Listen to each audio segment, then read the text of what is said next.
नमस्कार दोस्तों, मैं राष्ट्रपति अपने मिंसी लोगी चैनल पर आप सभी का स्वागत करती हूँ। तो मैं एक हल्दी रस्म का गीत लेकर आई हूँ। हल्दी लगाते समय का है। ये गीत बन्नी बन्ना के ऊपर गाया जा सकता है, दोनों को हल्दी लगाते समय।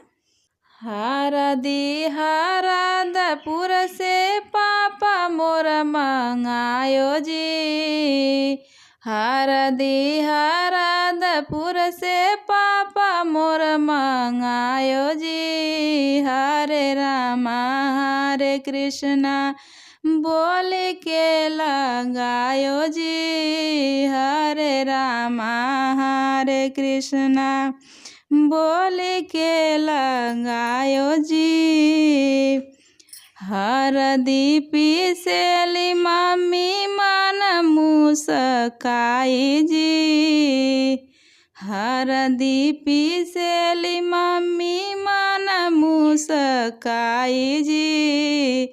आज मोरी बन्नी के हरदी लगाई जी, आज मोरी बन्नी के हरदी लगाई जी।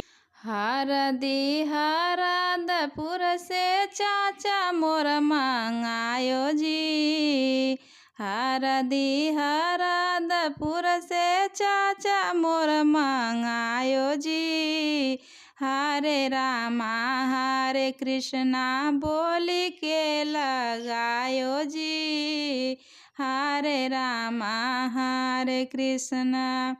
हरदी पीसेली चाची मन मुस्काई जी, हरदी पीसेली चाची मन मुस्काई जी। आज मोरे बन्ना के हरदी लगाइब जी, आज मोरे बन्ना के हरदी हरदपुर से भैया मोर मंगायो जी, हरदी हरदपुर से भैया मोर मंगायो जी। हरे रामा हरे कृष्णा बोली के लगायो जी, हरे रामा हरे कृष्णा। हरदी पीसेली भाभी मन मुस्काई जी, हरदी पीसेली भाभी मन मुस्काई जी।